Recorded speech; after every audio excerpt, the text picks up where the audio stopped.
Perkenalkan, kami dari kelompok 5 akan membawakan materi yang berjudul Profesi Pendidikan PLS. Baiklah, sebelumnya saya akan memperkenalkan anggota kelompok saya. Pertama, Afifa Antika sebagai pemateri. Kedua, Debbie Oktaviani sebagai pemateri. Ketiga, Lexi Hartati sebagai pemateri. Dan saya, Galutriani, sebagai moderator. Baiklah, pemateri pertama akan dibacakan oleh Debbie Oktaviani. Kepada Debbie dipersilahkan. Baiklah, saya Debbie Oktaviani Ananda akan mempresentasikan materi pertama, yaitu fasilitator pendidikan. Fasilitator adalah seseorang yang melakukan fasilitasi, yakni membantu dalam proses pertukaran informasi dalam suatu kelompok. Menyebutkan bahwa sebagai fasilitator, guru berperan memberikan pelayanan untuk memudahkan siswa dalam kegiatan proses pembelajaran. Yang kedua, karakteristik fasilitator masyarakat. Yang pertama itu saling belajar dan saling hargai. Yang kedua, bersikap sederajat dan akrab. Yang ketiga, mendengarkan dan tidak mendominasi. Yang keempat, tidak menggurui.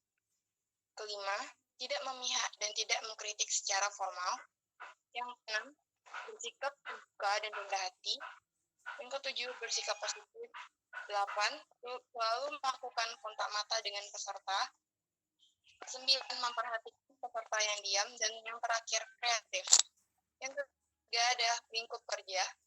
Tugas fasilitator adalah membantu proses dalam kelompok, membantu kelompok yang memperbaiki cara mereka berkomunikasi, menyelidiki dan memecahkan masalah dan membuat keputusan. Sekian, terima kasih. Baiklah, terima kasih kepada Debbie. Selanjutnya, pemateri selanjutnya akan dibacakan oleh Afifa Antika. Kepada Afifa Antika dipersilakan. Baiklah, materi selanjutnya tahapan kerja. Yang pertama, menata acara belajar, menyiapkan materi dan penyajian materi sesuai dengan bidangnya. Kedua, mengadakan bimbingan pada diskusi kelompok, memberikan umpan balik atau feedback kepada anggota kelompok. Dan ketiga, apabila dalam diskusi terdapat pembicaraan yang keluar jalur, fasilitator juga bertugas sebagai mediator atau penengah untuk mengembalikan topik pembicaraan ke jalur yang benar. Selanjutnya yang keempat yaitu merumuskan kegiatan-kegiatan dan hasil-hasil kegiatan peserta. Kelima, mengadakan evaluasi terhadap peserta dan proses pelatihan. Keenam, menata situasi proses belajar. Ketujuh, mengintensifkan kerjasama dan komunikasi antara anggota kelompok. Dan selanjutnya, mengarahkan secara acara belajar dan menilai bahan belajar sesuai dengan modul. Untuk peserta didik dari fasilitator pendidikan yaitu orang dewasa khususnya, dan yang kedua anak-anak, dan ketiga masyarakat. Sekian, terima kasih dari saya. Saya kembalikan kepada moderator. Baiklah, terima kasih kepada Afifa Antika. Selanjutnya, penyuluhan pembangunan akan dibacakan oleh Lexi Hartati. Kepada Lexi Hartati dipersilakan. Baiklah, saya akan membacakan materi tentang penyuluhan pembangunan. Pengertian. Penyuluh adalah orang yang memiliki peran, tugas, atau profesi yang memberikan pendidikan, bimbingan, dan penerangan kepada masyarakat untuk mengatasi berbagai masalah, seperti pertanian dan kesehatan, sehingga dapat mencapai sasaran yang telah ditetapkan. Penyuluh juga dikenal dengan sebutan juru penerang.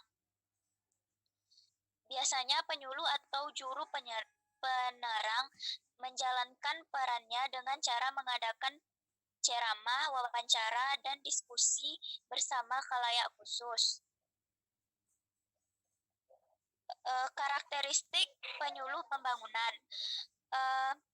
Menurut Berlo, pada tahun 1961 mengemukakan 4 kualifikasi tertentu yang harus dimiliki setiap penyuluh. Yang pertama yaitu memiliki kemampuan komunikasi dalam inovasi, memilih saluran komunikasi, memilih dan menggunakan alat bantu, dan juga kemampuan dalam berempati, serta berinteraksi dengan masyarakat. Yang kedua yaitu sikap penyuluh yang menghayati dan bangga terhadap profesinya.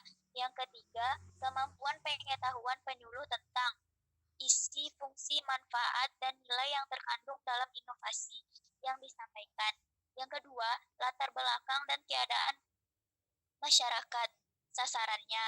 Yang ketiga, segala sesuatu yang menyebabkan masyarakat suka atau tidak menghendaki adanya perubahan. Yang keempat yaitu karakteristik sosial budaya penyuluh.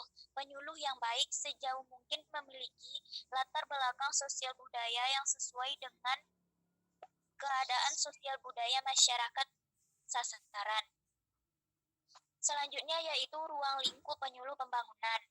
Lingkup kerja seorang penyuluh adalah dengan melakukan perannya sebagaimana yang dikemukakan oleh Marsikanto, yaitu ada 3 macam kegiatan yang dilakukan. Yang pertama, pencairan diri dengan masyarakat sasarannya.